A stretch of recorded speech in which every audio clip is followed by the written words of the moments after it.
di sana kan ada satu sumber air gitu Mas ya. Satu sumber air itu diminum orang satu desa. Tapi mereka nggak pernah sadar, itu nggak pernah diopeni lah kalau bahasa orang Jawa. Isinya popok tok Mas. Jadi mereka minum sisa popok.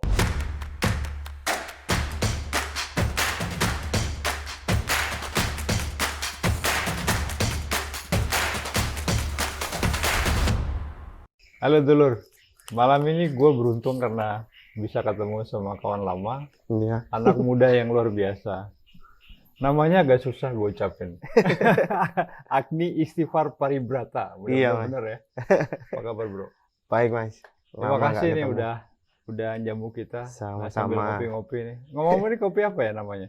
Ini kopi kita pakai kotok Mas. Jadi kalau di kafe-kafe terkenal Turkish lah. Cuma oke. yang istimewa beansnya, memang bukan beans terbaik lah. Oke. Tapi ini beansnya kita pastikan beans lokal. Oke. Memang di Bojonegoro kan orang belum sadar petik merah ya. Tapi beansnya beans lokal. Terus yang goreng teman-teman ini. Jadi Oke. baristanya juga bener-bener orang lokal. Kita ajarin bareng lah, ajarin jadi Oke. barista, ajarin buka warung ini. Oke. Emang dari dulu ini ya, nggak pernah berhenti bergerak ya? Iya Mas. Dari motoran sampai buka kedai kopi sekarang. Ya kalau kata bapak ibu karakter aventurir. Oke, Tapi coba konsisten lah jadi aventurir. mantap. Tadi ngomong berapa lama lo motoran? Kalau motoran sebenarnya dari SMA sudah motoran Mas. Dulu kan sempet apa SMA road race malah, road race balap-balap lah biasa. Terus habis itu kuliah ikut Vespa, bukan karena Vespanya, tapi karena dulu lagi baca-baca apa literatur teori pecah kelas. Oh.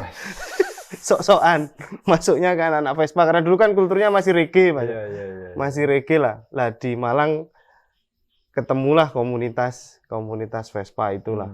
Komunitas Vespa itu, terus habis itu ke Jakarta ya sama Mas Danar juga dulu sering ketemu di KI.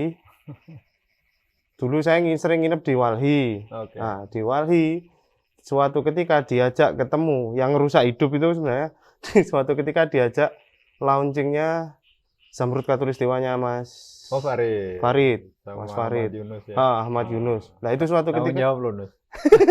suatu ketika tiba-tiba aku mikir saya harus melakukan seperti ini. Oke. Saya harus melakukan seperti jadi ini. mereka yang menginspirasi lo ya untuk Iya, ternyata bisa dilakukan seperti itu. Gara-gara itu terus nonton Motorcycle Diaries-nya siapa? Che Guevara. Oh, wow. Oke. Che Guevara itu. Terus nah karena kuliah saya punya isu lokal yang memang itu bukan sekedar isu, tapi ya, gara-gara itu saya bisa kuliah lah Mas. Saya bisa membiayai saya kuliah itu isu Sungai Berantas, ekosistem Sungai Berantas. Saya hidup di hulu Sungai Berantas, terus suatu ketika aku perlu mendokumentasikan ekosistem Sungai Berantas seperti ini. Jadi terus pas ada kesempatan lepas dari Jakarta, hal pertama yang saya lakukan yaitu motoran keliling Sungai Berantas. Pakai sisa gaji terakhir di KI. Saya ingat masih sisa uang 2.100.000. Gaji kan masih sisa uang 2.100.000. Ambil motor, pinjem kamera. Waktu itu punya kamera Fujifilm. Fujifilm Pro Summer yang bisa zoomnya bisa panjang itu. Saya waktu itu punya keyakinan adalah mau pameran foto kalau alirannya apa namanya? Alirannya news fotografi kan nggak perlu estetik, yang penting ada ceritanya. Nah, terus aku nyusuri Sungai Berantas dari hulu sampai ke hilir, memang cuma dari Batu sampai Surabaya, tapi bener-bener 17 kota kabupaten itu saya kelilingi. 2 bulan perjalanan dapat 1.430 foto. Dapat 1.400. Yang lo dokumentasikan apa? Realitas kerusakan sungainya, kehidupan masyarakat sekelilingnya atau? Jadi memang garis besarnya adalah sungai, tapi sebenarnya lebih ke relasi manusia dengan sungai. Relasi manusia dengan sungai, terus apa namanya? Ya sebenarnya lebih ke itu sih. Dan manusia itu kan banyak ya Mas. Mulai dari orang individu sampai ke company kan, sampai ke perusahaan. Apalagi ini sungai spesifik adalah sungai kedua terpanjang di Pulau Jawa. Terus dia spesifik hanya ada di Jawa Timur. Di di Jawa Timur. Terus kemudian aku bikin pameran foto itu, Pak Alam jadi fasilitator. Oke. Pameran foto yang tidak dilihat oleh publik, Hmm. tapi benar-benar dilihat oleh Stakeholder. stakeholder. Oke. Datang dari 17 kota, datang 14 kota minus Bu Risma. Bu Risma waktu itu lagi terima penghargaan ke Jepang apa. Oke. Tapi memang di Surabaya saya nggak menemukan persoalan berarti karena memang Bu Risma ya kelihatan lah banyak melakukan di area kewenangan dia, nggak ada persoalan yang berarti. Ini 17 ini berarti kepala daerah. Kepala daerah dan atau wakilnya, minimal paling rendah waktu itu levelnya kepala dinas lingkungan hidup, Mas. Kepala dinas lingkungan hidup. Dan juga wakil perusahaan. Wakil perusahaan nggak berani waktu itu, Mas. Kita nggak berani karena menurut saya lebih aman saya berhadapan sama kepala daerah daripada sama pemilik perusahaan. Karena kan saya tetap harus melindungi identitas saya, Mas ya. Ya waktu itu bayangan saya sederhana sih. Saya pernah di satu perusahaan gitu, Mas, moto pas limbah kejar sama satpam, itu kamera harus tak bungkus kresek tak lempar ke ini, ke apa namanya, kayak semak-semak itu, Mas. Karena masuk ke instalasi mereka. Dan saya nggak punya identitas apa-apa tuh, Mas. Mau ngaku wartawan nggak punya kartu pers, nggak punya media. Iya, nggak punya media. Paling alasannya cuma saya touring kesasar. Itu aja. Nggak punya media. Syukur-syukur mereka percaya kan? Syukur-syukur mereka percaya. Jadi bener-bener itu jam 9 malam baru sudah kosong, baru saya ambil kamera itu. Untung masih ada.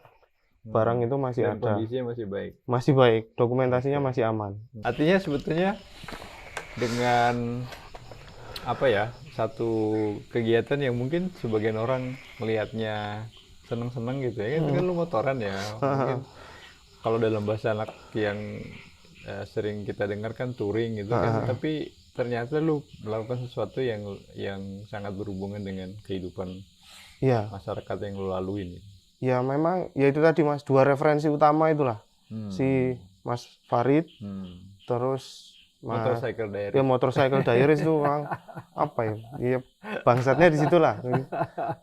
Saya merasa ya ini harusnya gitu. Nggak ngerti kenapa kok itu nancep gitulah. Ya ini harusnya dan nggak tahu, saya percaya betul bahwa apa namanya, apalagi saya sarjana hukum ya, Mas. Mungkin terlalu naif lah, tapi saya percaya betul bahwa ya ini pro bono saya.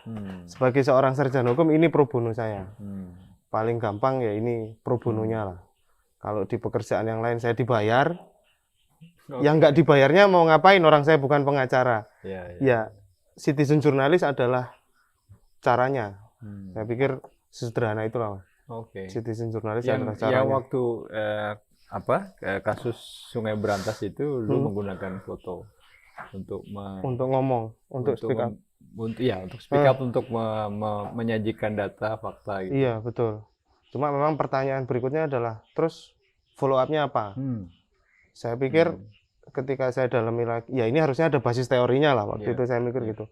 Terus saya pelajari jurnalisme, ya jurnalis nggak bertanggung jawab terhadap apa yang terjadi setelah itu. Yang penting kan sudah speak up.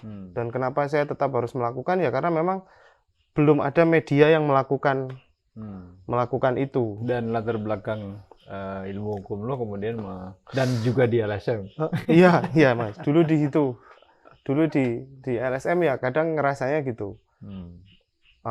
Waktu dulu saya kuliah memang nyambi kerja di NGO lokal lah, Mas.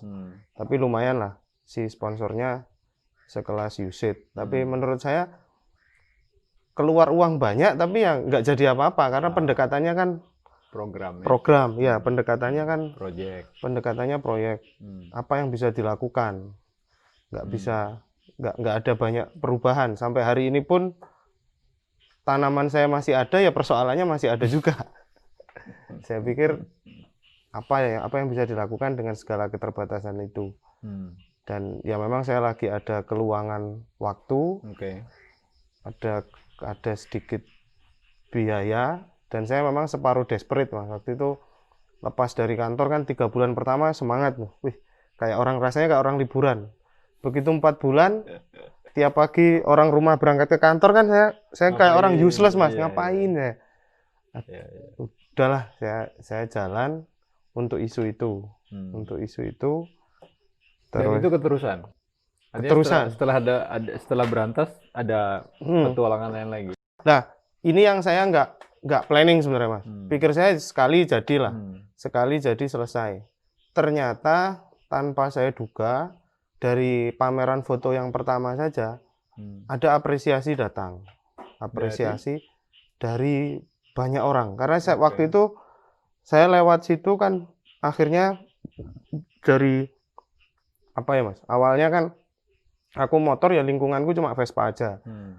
Tapi begitu itu kan saya jadi di Facebook tuh ada banyak forum motoran. Hmm. Saya jelaskan saya punya misi ini. Ah, oke. Ternyata antusiasme orang-orang tuh tinggi, Mas. Ada yang bantuin saya sampai saya menemukan titik pencemaran itu juga dari anak-anak motor. Hmm. Karena mereka tinggal di sekitar situ. Oke. Terus kemudian yang kedua, tiba-tiba banyak orang transfer tanpa nama. Donasi Iya, ya? Mas, donasi, Mas. Donasi. Terus saya ya tiba-tiba ada yang donasi, ada yang bahkan kirim peralatan. Ini bro untuk hasil foto yang lebih Oke. bagus katanya gitu. Oke. Terus ada yang nanya, sudah punya kamera? Ada Nikon. Tiba-tiba dia kirim lensa tele. Hmm. Bro ini ada lensa tele nggak kepake. Hmm. Terus suatu ketika saya bikin film ada yang ngirim boomer Rode gitu-gitu Mas. Terus kadang lucu. Jadi ada tiba-tiba dia WA. Bro saya habis transfer. Transfernya itu 17.05, saya ingat. 17.05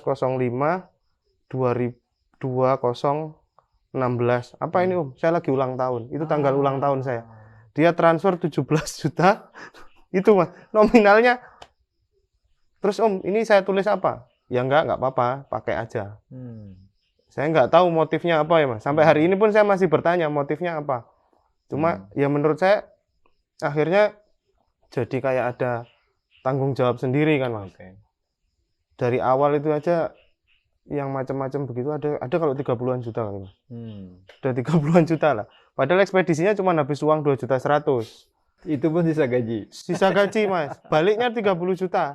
Kadang kan mau saya pakai untuk oke lah. Mungkin ini jalan Tuhan untuk mengganti uang 2.100.000.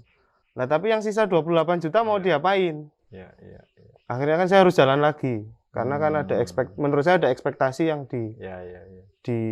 diberikan ya. Karena ini ya, kita boleh berasumsi bahwa orang mendonasikan itu karena concern terhadap isu yang kita perjuangkan kan ya. Mungkin karena itu. Jadi memang ya kalau logika saya jalan sih ya Sungai Berantas itu membentang dan semua orang pasti lihat. Iya. Kalau di tempat saya Batu mungkin nggak terlalu kelihatan karena sungainya kecil. Begitu masuk Jombang, Kediri, Tulungagung, Blitar itu gede kan Mas. Itu kelihatan mata. Artinya sebenarnya orang tuh banyak yang ya ini masalah, tapi apa yang harus dilakukan? Nggak bisa jadi nggak tahu dari mana mau mulainya atau memang tahu dari mana mulainya tapi tidak punya keleluasan waktu. Iya, betul. Mungkin itu. Jadi tiba-tiba hal seperti itu datang. Akhirnya waktu itu uang itu saya kasih, ya memang saya berangkat laptop saya jatuh, rusak. Jadi hal pertama yang saya lakukan, oke, uang ini saya pakai beli laptop untuk ngedit foto, terus beli kamera apa kalau itu. Terus habis itu lanjut petualangan apa lagi? Begitu itu lanjut jadi pekerjaan rutin akhirnya Mas. Karena ada sisa uang banyak kan. Jadi hanya oke nggak usah dan masih pengangguran. Ya, masih pengangguran. Kuliah waktu itu kan mau kuliah S2 belum mulai, lama mulainya. Ngapain? Cuma les bahasa Inggris waktu itu. Les bahasa Inggris. Terus akhirnya jadi pekerjaan rutin. Saya tahu titik-titik krusialnya, sudah saya samperin tiap minggu. Saya samperin tiap minggu, saya update. Mulai berani tuh posting di Facebook karena pameran kan sudah selesai. Mulai berani posting di Facebook. Tiba-tiba ada satu orang namanya Arif Gampang Utomo, itu yang punya Respiro. Tiba-tiba ngajak saya ketemu di Banyuwangi.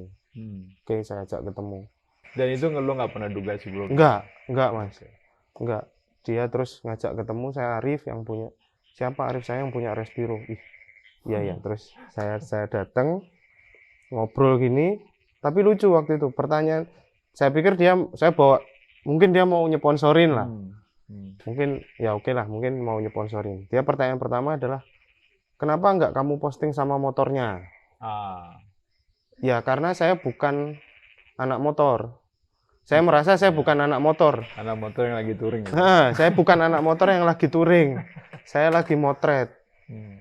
Terus ternyata referensinya sama. Ya Motorcycle Diaries, Che Guevara bergerak atas nama Gusta. Iya. Terus oke lah, referensinya sama. Tapi terus terus maunya, Om gimana? Apa saya mau disponsorin? Saya presentasi. Iyalah saya tahu hasil kerjamu. Terus enggak, pertanyaan saya cuma ini. Kamu ngelakuin ini karena apa? Pertanyaan dia gitu. Kamu jawab. Saya kan bingung tuh Mas, mau jawab. Ya jawabanku klise lah. Saya ingin ada perubahan lingkungan gini-gini lah. Jawaban dia, iya semua orang kalau aktivis kalau ditanya ya begitu. Kamu ini lagi bukan ngadepin aktivis, kamu lagi ngadepin pebisnis. Ya terus gimana? Saya bingung Mas. Maunya apa? Ya maunya apa? Apalagi saya udah jauh-jauh ke Banyuwangi kan. Terus dia ngomong, jawab pertanyaan saya, kamu mau kaya atau mau terkenal? Tujuan orang hidup itu cuma dua itu. Di kamus saya cuma dua itu. Ya maksudnya, bahasa dia gini lah, mohon maaf. Aktivis itu tabu bicara uang, tapi dia butuh uang.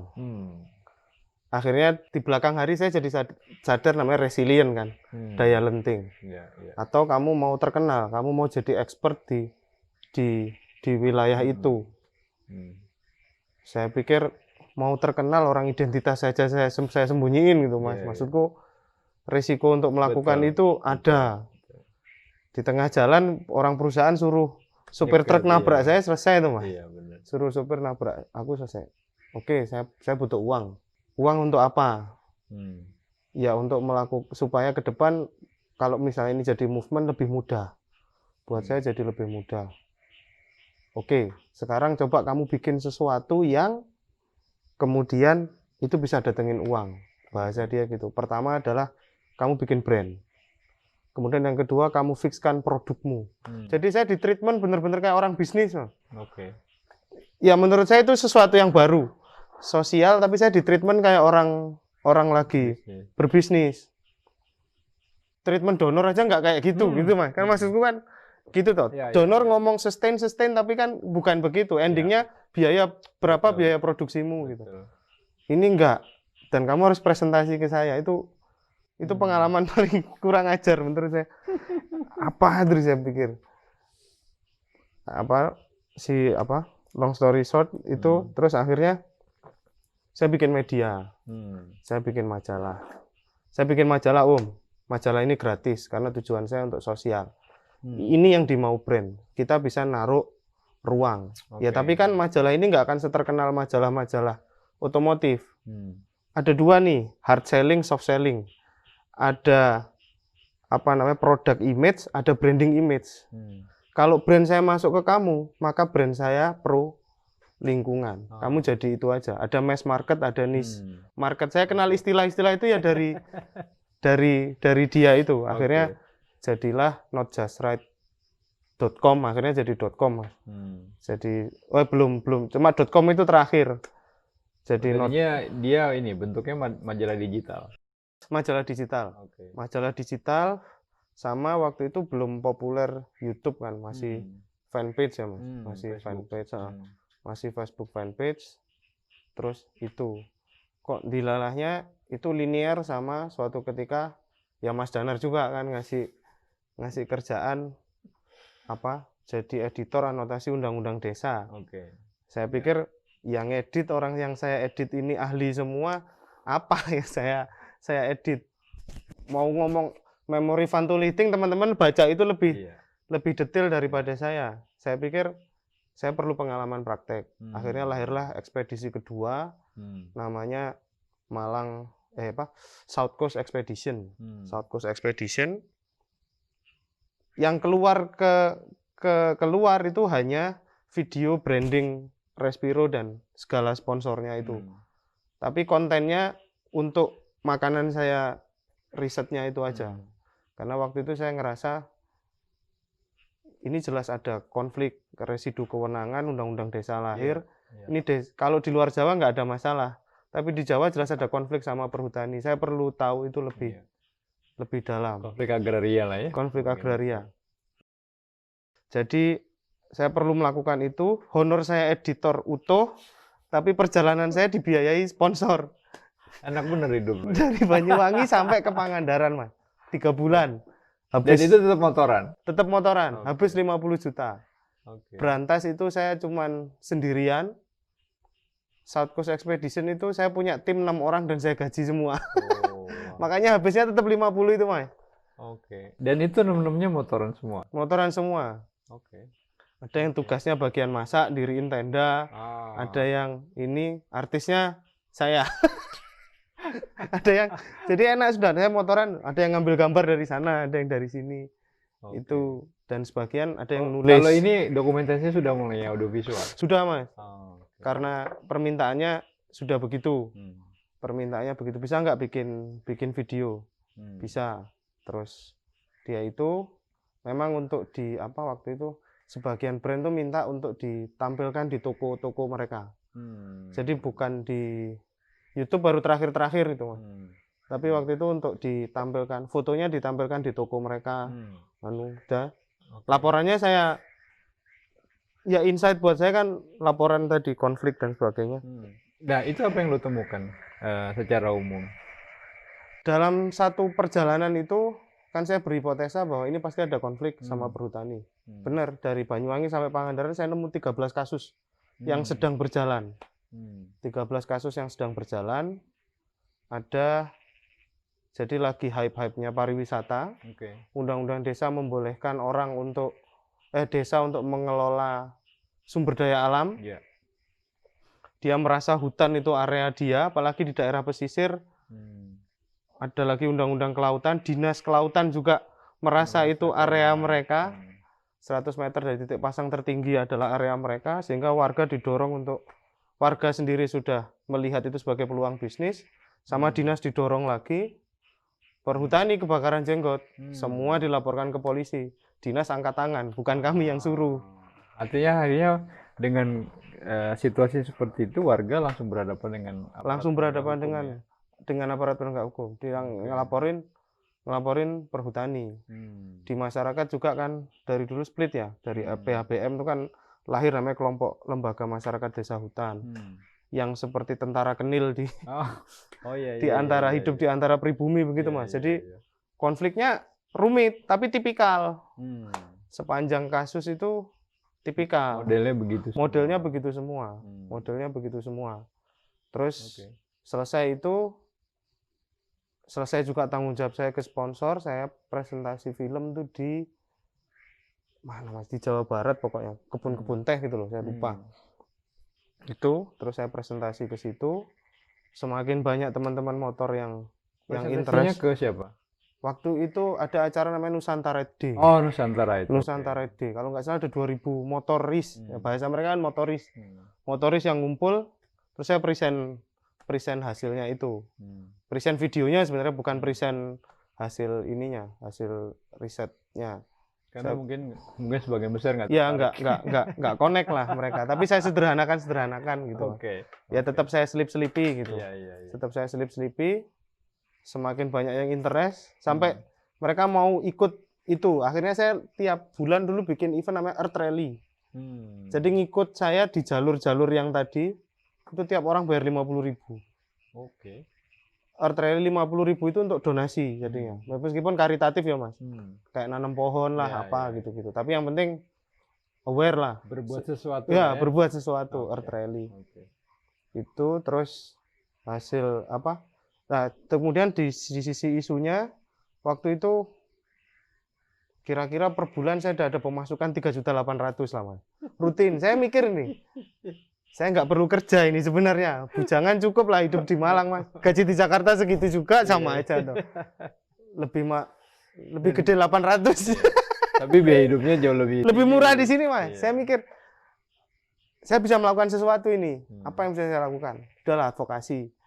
Advokasi, saya akhirnya hidup di Sendang Biru, memutuskan hidup di Sendang Biru. 2 tahun itu, Mas. Malang ya? Di Sendang Biru Malang 2 tahun. 2 tahun saya dalami lebih dalam, saya bisa melakukan banyak hal. Dari memang advokasi hukum sampai advokasi lewat media film dokumenter lokal. Film dokumenter lokal, kadang saya putar di gereja, orang-orang lihat isu-isu lokal kayak di sana kan ada satu sumber air gitu Mas ya, satu sumber air itu diminum orang satu desa. Tapi mereka nggak pernah sadar, itu nggak pernah diopeni lah kalau bahasa orang Jawa. Isinya popok toh Mas, jadi mereka minum sisa popok. Karena orang buang sampah sembarangan. Buang sampah sembarangan, karena ada kepercayaan sulet lah, kalau popok itu dibuang di tempat sampah nanti dibakar anaknya gatel. Ya, mereka lihat, wih kita minum air ini. Sebenarnya film-film itu hanya untuk men-trigger supaya mereka aware. Artinya ruang laboratorium konkretnya ada Betul. di sini. Laboratorium konkretnya ada di situ. Nah, kalau ini kan menariknya gini nih. Lu pernah di LSM, lu pernah di lembaga pemerintah meskipun kuasi ya. Iya, kuasi. Informasi. Tapi kan saya ngerasain SBPD, Mas. Iya. Jadi rasanya sama lah. Bener. Cuman mobil dinas yang nggak dapet. Iya. Bener. Oh ya, duitnya APBN soalnya. Iya lah Mas. Iya, bener, rasanya bener, sama. Lupa gua. Iya. Nggak, maksud gue gini, kan kalau di LSM itu pasti bersinggungan dengan teori advokasi, bersinggungan dengan yang lu bilang tadi kan skemanya agak sedikit tergunggung karena ada program ada project. Nah, kalau gue menafsirkannya kemudian lo kayaknya kemudian ngebalik semua itu ya dengan duit hanya berapa tadi awalnya 2,1 juta lo jalan ternyata kemudian bisa punya dampak yang lumayan serius ya, signifikan, bisa ngundang orang juga untuk bersimpati gitu. Nah, kalau di project kan dibalik tuh. Kita datang dengan skema program, punya duit, gitu, kemudian ngajak orang-orang. Gitu nggak sih yang lo rasain? Aku ngerasain gitu. Jadi 3.800.000 Mas, bisa advokasi full 24 jam. Cuma sekedar setor foto jaket, foto helm, itu pun belum tiap 6 bulan sekali. Mereka kasih voucher, udah Mas ke toko ambil sesukamu gitu ya. Sesukamu. Ya menurut saya jujur pada waktu itu Mas ya, dalam usia sekian. Ya ini namanya pekerjaan impian ya ini. Pada saat di NGO saya bekerja untuk sebuah sistem. Apalagi pada saat di pemerintahan. Kadang bikin efektif sesuatu dianggap menghambat penyerapan. Kadang gitu, ada sesuatu yang nggak masuk logika. Begitu di sini sistem saya bikin sendiri. Saya ini sendiri. Meskipun mungkin akhirnya kemudian kepentok umur ya, ketika orang tua nanya, iya itu kamu sebagai individu, gimana nanti ketika kamu berkeluarga, itu fase berikutnya. Tapi ya itu, turning point-nya saya merasa saya bisa memecahkan dua pengalaman sebelumnya. Ternyata nggak mahal kok melakukan sesuatu yang punya efek dan menurut saya terukur. Meskipun pada titik tertentu ya saya harus realistis. Realistis, kadang namanya kita punya keterikatan ke isunya masih running tapi batas kemampuan kita di situ kan ya sudah. Kadang harus ikhlas. Iya. Dan itu kan yang quote-unquote menyelamatkan kita lah ya untuk bekerja melampaui kewenangan, bekerja melampaui apa yang menjadi keterbatasan kita. Tapi pada titik tertentu kadang kesadaran itu menyelamatkan saya dari mati muda, Mas. Karena kadang beberapa teman terlalu dalamnya dia tidak sadar bahwa dia nggak punya pelindung. Ya nggak sampai matilah tapi itu datang. Karena mungkin ini ya semangat, Mas. Idealisme masih menggebu-gebu gitu. Waktu itu masih umur berapa Mas? 25 sampai 27 kan Mas. Masih kebayang. Itu ya. Sementara di kepala lu tuh Ernesto Che Guevara. Sahid. Sahid ada ngeremnya di situ. Iya. Begitu somasi datang atau tiba-tiba di warung ada orang yang kenal saya terus duduk berani memaksa menggeledah isi kamera, isi tas. Itu yang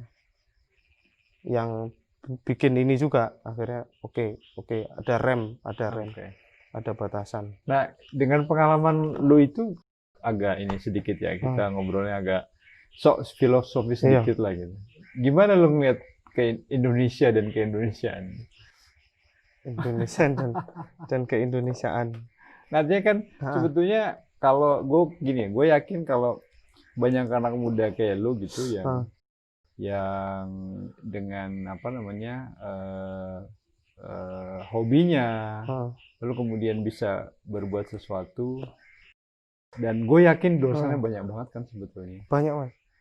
Kayak ini mas, aku bukan yang pertama mas. 2017 aku jadi finalis Castrol Legendary Bikers. Orang Castrol cerita di India yang menang juga kayak mas, tapi dia dokter muda kasih ini. Itu kayak Che Guevara beneran tuh, iya, waktu terus ditanya sama Om Indro, kenapa kamu ngelakuin ini? Ya karena yang di India dokter, saya kan sarjana hukum. Yang bisa saya lakuin ini, Om. Yang saya bisa ngelakuin ini. Waktu itu Om Indro ngomong, ini kan anak LSM yang masuk dunia motor. Nah, saya nggak pakai LSM, tapi sekian persen dari apa yang saya lakukan harus pro bono. Ya ini bentuk pro bononya. Saya kan ini. Itu atau bahasa saya personal social responsibility lah. Nggak harus corporate kan untuk punya tanggung jawab sosial. Bener. Bisa individu. Nah, kalau ngomong soal Indonesia dan keindonesiaan, gimana ya mas? Maksud saya kadang saya punya kesimpulan, ya nggak tahu, karena saya juga masih terus proses kan mas. Cuma kesimpulan saya kadang begini, yang pertama adalah supaya enteng menjadi Indonesia yang baik adalah dengan melupakan bahwa kamu orang Indonesia. Menjadi Indonesia yang baik adalah melupakan saya orang Indonesia. Bukan sebaliknya. Bukan harus justru mengenal Indonesia. Iya, ya melepas bahwa ini fungsi kemanusiaan saja. Kayak nggak lengkap kalau ya sama seperti apa yang membedakan manusia dan bukan manusia kan, dia punya hati atau tidak, punya empati atau enggak. Menjadi peduli, menjadi bisa berbuat sesuatu dengan enteng adalah yang melepas identitas kita. Kayak misalnya bukan hanya kayak misalnya di Sendang Biru gitu. Ya ini nggak ada hubungannya sama saya bukan orang sini. Gitu kan kadang di Jakarta ada banyak isu seperti itu. Saya dulu waktu di KI orang tidur saya di Walhi. Tapi saya bantu Walhi perasaan saya kayak IO aja. Bantuin mereka bikin food sovereignty campaign gitu-gitu kan IO aja. Ya belajar lah. Apa namanya? Tapi terus kayak isu mesuji teman, saya nggak merasa saya punya keterikatan sama itu, saya nggak perlu effort untuk ke sana. Tapi begitu di perjalanan saya itu masalah muncul di titik di mana di Malang waktu itu saya menjadi sangat peduli. Ini Sempu, ini saya orang Malang, saya harus berbuat ini. Ya tapi kan persoalan ini nggak hanya di Sempu aja, di mana-mana ada. Kenapa kemudian kita mau menjadi aktor harus punya alasan keterikatan kita di mana? Kayak misalnya hari ini kemudian kulminasinya semakin kesini lah. Literaturnya juga nambah. Ini kan soal standarisasi pembangunan ya. Kalau triple bottom line tengah-tengahnya adalah local wisdom, ya local wisdom itu kan semakin kita mikir local wisdom semakin dia universal. Artinya suatu ketika Tuhan meletakkan saya mau di India kayak mau di mana, ya harusnya cara pikir saya sama. Sesederhana itu kan mas. Ya artinya lebih luas ke kemanusiaan sebetulnya. Betul mas. Menurut saya itu fungsi kemanusiaan aja, kayak nggak lengkap lah. Kayak fotografer nggak lengkap kalau nggak mutu human interest gitu. Iya. Ilmunya belum lengkap ya. Belum lengkap. Belum lengkap kalau dia nggak mutu human interest. Sesederhana itu. Kalau dia nggak bisa mengcapture ekspresi natural dari seseorang, ya artinya hatinya belum main gitu aja. Sederhana itu. Dan itu kan jadinya apa ya? Menurut gue sangat menarik karena dalam beberapa mungkin bukan kredo ya, tapi kayak slogan gitu kan di motor itu kan yang sering gue lihat nih kan, for wheel just move your body. But to wheel move your soul. Move your soul. Terus orang selalu bilang, kenapa suka motor? Karena motor nggak ada batas dengan sekelilingnya. Gitu. Tapi kan filosofi itu agak ngambang, tapi dengan cerita lu tadi jadi oh iya ternyata ini ya gitu. Iya, Ketika lu ngerasa nggak ada batas dengan sekeliling, ya lu kemudian berhenti naik motor, lu berinteraksi dengan betul betul. persoalan sekeliling. Mungkin bedanya touring sama apa ya? Kalau yang dibahas, menurut saya yang dilakukan Che Guevara itu bukan touring. Ya Itu kalau di touring dia nggak akan jadi pejuang iya juga. betul, Mas. Karena dia berhenti di satu titik, terus kemudian dia hidup, Iya. dia sampai jadi pencuci piring dan Iya, sebagainya. iya. Dan itu yang saya lakukan. Oke. Menurut saya itu bukan touring, itu philosophical journey. Philosophical journey sebenarnya itu. Oke. Dan menurut saya di fase ini waktunya saya untuk melakukan itu. Waktu itu Mas saya mikir gitu. Ya terutama ketemu Pak Alam lah. Pak Alam itu kan bukan sekedar bos ya. Kadang dia Provokator. iya ya. provokator itu kadang Mas. Yang ngerusak itu salah satu yang ngerusak sampai. Dan korbannya bukan hanya lu. Iya iya Mas. Apalagi saya hidup sama dia 3 Iya, tahun itu Mas. Benar. 24 jam dia mikir ngapain kamu jadi sarjana hukum. Kadang pertanyaan-pertanyaan gitu loh. Hah? Hah? Terus gitu. Kadang Itu memang tipikal generasi 80-an tuh suka iya. merusak. Nah tanpa otak orang. sadar orang-orang begitu buang tai macan kan mancuk di sini Mas. Kadang iya iya Masalah kapan? tanggung jawab. Kadang kapan gitu. Kadang gitu. Akhirnya saya harus menemukan cara saya sendiri. Ya saya untuk menjawab itu saya nggak perlu tanya balik ke dia. Saya harus menemukan cara saya sendiri. Kadang karena Kalaupun lu nanya balik pasti lu dihina kan? iya, yuk biasa Mas kan gitu. Khas. Oke. Ketemu Mas Pitra temannya dia ya gayanya begitu juga sama. Iya. Nah, kadang gitu. Si apa namanya? Balik ke itu tadi memang ketika apa ya Mas? Kalau bahasanya ke teman-teman yang benar-benar traveler tuh experience ini Mas. Being nobody in nowhere. Jadi bukan siapa-siapa di tempat yang tidak kamu kenal. Saya ingat betul Mas. Umur 24 tahun KI Pak Alam ngundang waktu itu siapa gitu orang Kemenpan RB. Kemenpan RB ngajarin kita bikin lakip. Oke. Basisnya outcome. Diketawain tuh kita. Akhir tahun baru tanya outcome lah. Setahun ini kalian kerja apa? Saya tanya. Nah kalau Bapak ngomong outcome ngapain Bapak terima bayaran, terima uang transport? Aku inget itu Mas. Ego anak umur 24 tahun ngerasa pinter sendiri di kantor ya Mas ya. Apa omongan tuh kan nggak ada remnya ya Mas. Di luar tuh sama Pak Alam terus nggak dimarahin, cuma diajak ngobrol dan disadarkan betapa gobloknya saya ngomong gitu. Sesuatu yang nggak bisa saya rewind, nggak bisa saya minta maaf juga, orangnya juga ketawa. Anjir itu maksud saya. Nah, dan ternyata saya sadar 24 tahun saya hidup ya gaya saya begitu. Sejak SMA, kuliah, gaya saya ya begitu itu. Nggak 1-2 dosen, guru, saya dibebaskan nggak masuk kelas tapi nilai saya tetap bagus ya gara-gara model saya yang begitu. Dan saya merasa itu gift gitu. Waktu itu saya merasa itu gift. Tapi di perjalanan benar-benar oke. Saya menjadi 0. Itu yang menurut saya priceless Mas. Maksud saya itu yang menurut saya priceless. Sehingga ketika tanya misalnya kalau beberapa teman-teman nanya, kamu masuk pendampingan benar-benar pendampingan kapan? Ya setelah saya selesai perjalanan itu, saya baru memulai pendampingan di 2018. Ketika ego itu benar-benar bisa dinolkan. Saya baru bisa berteman sama teman-teman ini dalam keadaan benar-benar nol, nggak bawa background belakang, melihat benar-benar bisa mendengar orang ya di 2018 setelah perjalanan itu. Sehingga ya itu.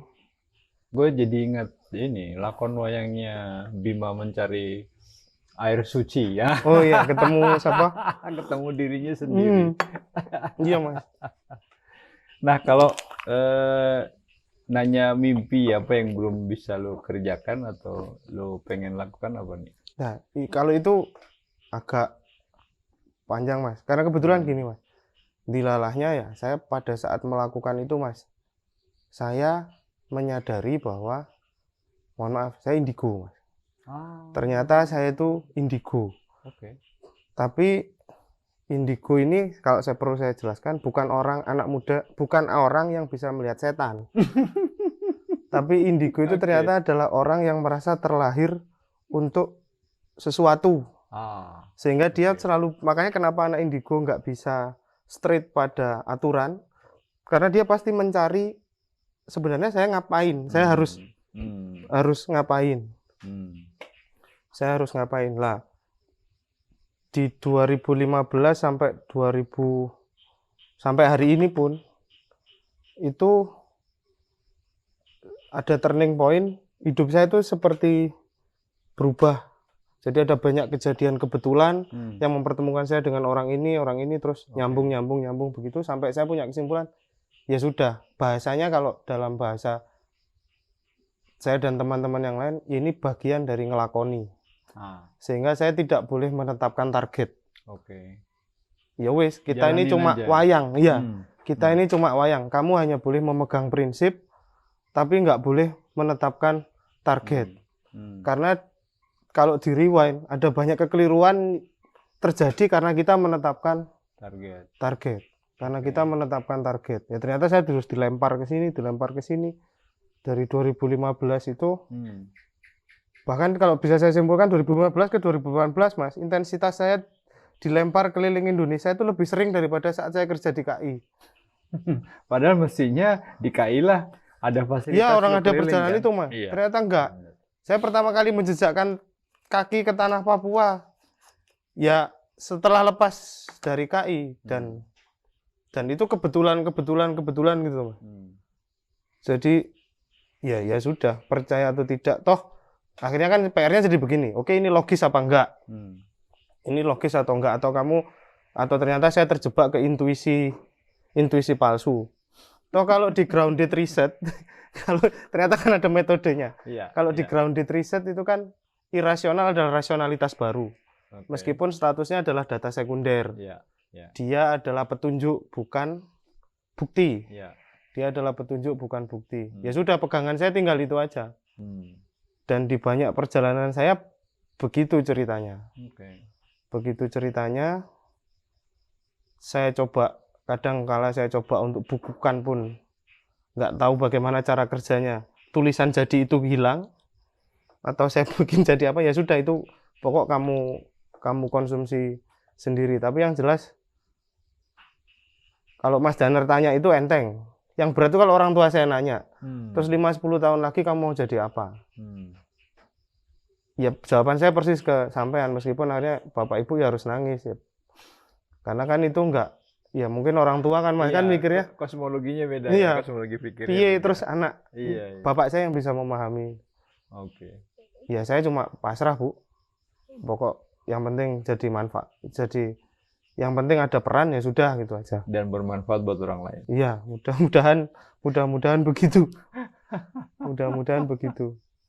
Terus ya itu, terus akhirnya sekarang terdampar di sini 3 tahun.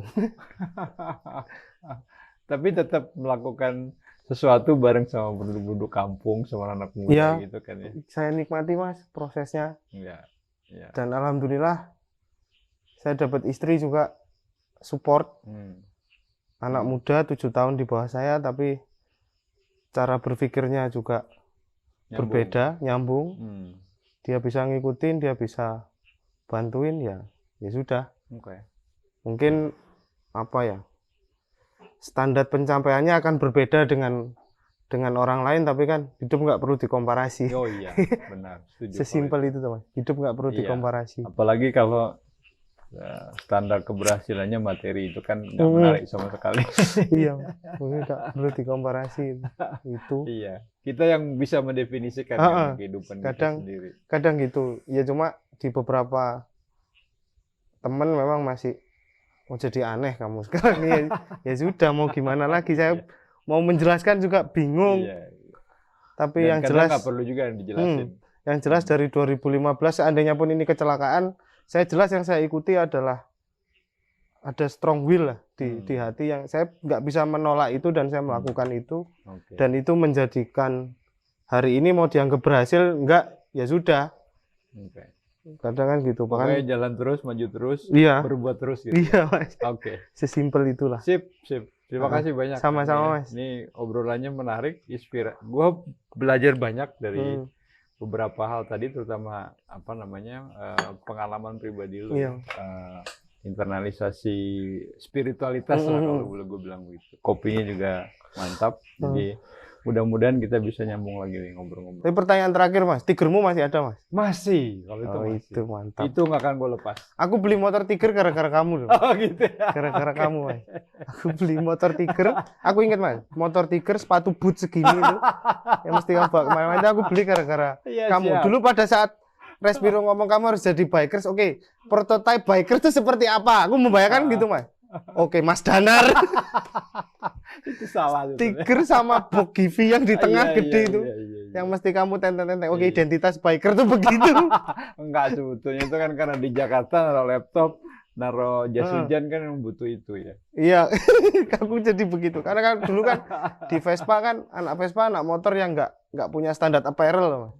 Jadi begitu touring pakai motor lagi ini apparelnya gimana ya supaya citranya bikers. Tapi ngomong gue 7 tahun loh di Vespa. Iya. Sebelum pakai Tiger gue pakai Vespa. Vespa. Ya 7 tahun. Jadi yang gue Mantap. belajar dari anak-anak Vespa itu adalah brotherhood. Ya, betul. Dari anak Tiger gue belajar safety ride. Iya. Jadi kalau brotherhood jauh lah ya. Tapi itu kultur Vespa dulu Mas. Begitu kena move Vespa baru Yang agak matic-matic ini. Iya. Oh, oke. mods versus rockers agak beda. Oke, sip. Iya. Thank you. Oke Thank you, Mas, ya. sama-sama.